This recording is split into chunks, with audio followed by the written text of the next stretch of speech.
সুলতান বাদশাহ আলমগীর বলতেছে এই কবর রাখা হবে না, আজমির শরীফে কবর রাখা হবে না, ভেঙে গুড়িয়ে দেব।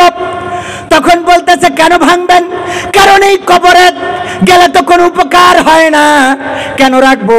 কয় কবর তো জিন্দা, কবর জিন্দা। আউলিয়ার কবর কার কবর? খাজা গরিবে নেওয়াজ, সে তো জিন্দা পীর, তার কবরে গেলে এখনো পর্যন্ত ফজিলত পাওয়া যায়। কি পাওয়া যায়? আপনি গেলে ওর সাথে কথা বলতে পারবেন। কয় সত্যিই কি পারবো? হ্যাঁ পারবেন। ঠিক আছে আমি যাব, 3 বার সালাম দেব, যদি উত্তর দিতে পারে তাইলে আমি এই কবর রাখবো, আর যদি উত্তর না দিতে পারে কবর ভেঙে গুড়িয়ে দেব। যাওয়ার পরে বলছে ঠিক আছে আপনার চ্যালেঞ্জ মেনে নিলাম। চলে গেল। কবরে যাওয়ার পরে বাদশাহ আলমগীর সালাম দিয়েছে, আসসালামু আলাইকুম, উত্তর দেয় নাই। 2 নম্বর বার সালাম দিয়েছে, উত্তর দেয় নাই। বলতেছে তাইলে কবর ভেঙে দেওয়া যায়। কয় আপনার তো কমিটমেন্ট ছিল 3 বার সালাম দিবেন, 3 নম্বর বার সালাম দিয়ে দেখেন। সালাম দিল, উত্তর দিল ওয়ালাইকুম আসসালাম। বলল তাইলে আগের 2 বার সালাম দিলেন না কেন? কয় বাদশাহ আলমগীর আগের বার যখন আপনি সালাম দিয়েছেন তখন আমি ছিলাম কাবায়, তাওয়াফ করছিলাম।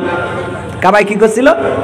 প্রথম সালামের সময় তাওয়াফ করছিলাম, দ্বিতীয় সালামের সময় আমি মদিনায় রিয়াজুল জান্নাতে আল্লাহ রাসূলের রওজার পাশে নামাজ আদায় করছিলাম, আর তৃতীয় সালাম যখন দিয়েছেন তখন আমি আজমির শরীফে এসে আপনার সালামের জবাব দিয়েছি।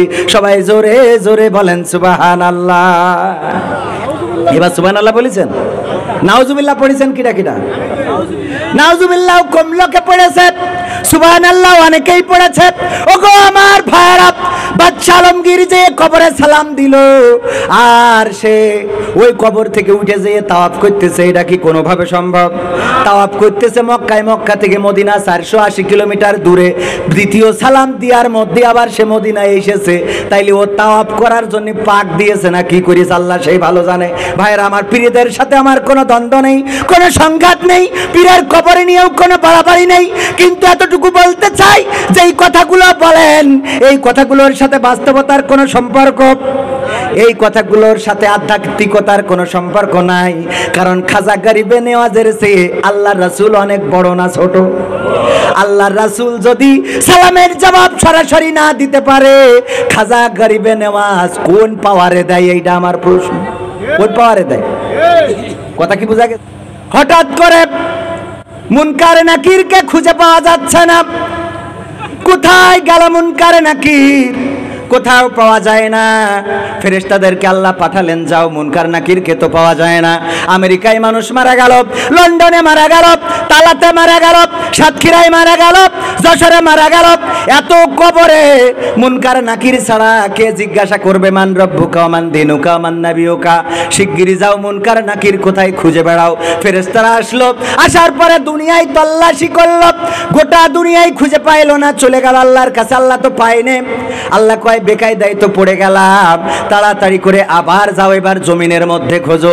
জমিনের মধ্যে খুঁজতে খুঁজতে দেখে ওই যে আব্দুল কাদের জিলানী রহমাতুল্লাহ আলাইহির কবরে পিঠ মুড়া দিয়ে মুনকার নাকিরের বাইন্ধে রেখেছে। মুনকার নাকিরকে বাইন্ধে রাখা হয়েছে। জিজ্ঞাসা করা হলো কিসের জন্য? জিজ্ঞাসা করার আগে ফেরেশতারা যায় বলছে, আল্লাহ মুনকার নাকিরকে পেয়েছি, তোমার এক বান্দা আব্দুল কাদের জিলানী, তার কবরে দেখলাম পিঠ মুড়া দিয়ে বাইন্ধে রেখেছে। কয় সে যে শিগগিরই জিজ্ঞাসা করো কেন বেঁধে রেখেছে। আসার পরে এসে বলতেছে, ওগো আব্দুল কাদের জিলানী কেন বেঁধে রেখেছো এই দুইজনকে? এদের ব্যাপার, এদের তো না ছাড়লে ওই যে লাশ দেড়ি পড়ে গেছে, ওদের কিরা জিজ্ঞাসা করবে? বলছে যে বাইন্ধে রাখিছি এই জন্যে, আমার কবরে নামার পরে আমাকে সালাম দেয় নাই। কয়টা তো বেকায়দা অবস্থা। আল্লাহর কাছে যেয়ে বলছে, আল্লাহ মুনকার নাকির তোমার ওই বান্দার কবরে ঢুকে সালাম দেয় নাই, এই জন্য বেঁধে রেখেছে। বলতেছে যাও যে বলো কি করলে ছেড়ে দেবে। আব্দুল কাদের জিলানীর কাছে এসে ফেরেশতারা বলছে, ওগো আব্দুল কাদের জিলানী বলো এখন কি করলে ছেড়ে দিবা? কারণ ওরা ছাড়া তো গোটা দুনিয়ায় মরা লাশদের মুনকার নাকির ছাড়া জিজ্ঞেস করার মতো কোনো ফেরেশতা আপাতত নাই, এখন কি করবা? আল্লাহ তো বেকায়দায়।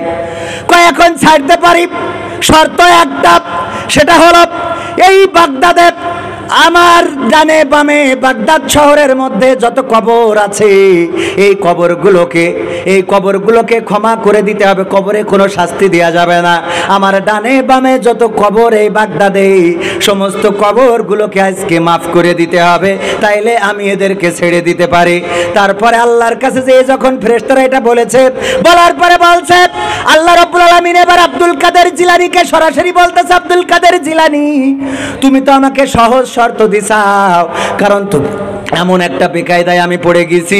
আজকে যদি তুমি আমাকে বলতে যে গোটা দুনিয়ায় যারা মারা গেছে আর কিয়ামত পর্যন্ত যারা মারা যাবে তাদেরকে ক্ষমা করে দিতে হবে, তুমি আজকে ফেরেশতাদের বেঁধে রেখে আমার যে বেকায়দায় ফেলিছাও আমি সবাইকে আজকে ক্ষমা করে দিতাম। সবাই জোরে জোরে বলেন সুবহানাল্লাহ। সুবহানাল্লাহ বলেছেন কিডা কিডা? কয়জন বলেছেন সুবহানাল্লাহ? কয়জন? হাত তোলেন, সাহস করে হাত তোলেন। সুবহানাল্লাহ কয়জন বলেছেন? মিথ্যে বলে তো লাভ নেই, আল্লাহ দেখছে। কয়জন? হাত তোলেন। এই কয়জন ফেল? এই কয়জন কি? এত বললাম পরীক্ষা নেব, প্রশ্ন কিন্তু বলা যায় ফাঁস করে দিছি। তার মানে ওয়াজ শুনেই সুবহানাল্লাহ বললি হবে? মুনকার নাকির যে বানবে, আব্দুল কাদের জিলানী রহমাতুল্লাহ আলাইহি দড়ি নিয়ে গেছিল কবরে, না মারা যাওয়ার পরে কেউ দড়ি দিয়েছে সাথে? হ্যাঁ, এই যে ওয়াজ বানানো, সেদিন আর একটা শুনতেছি, আহারে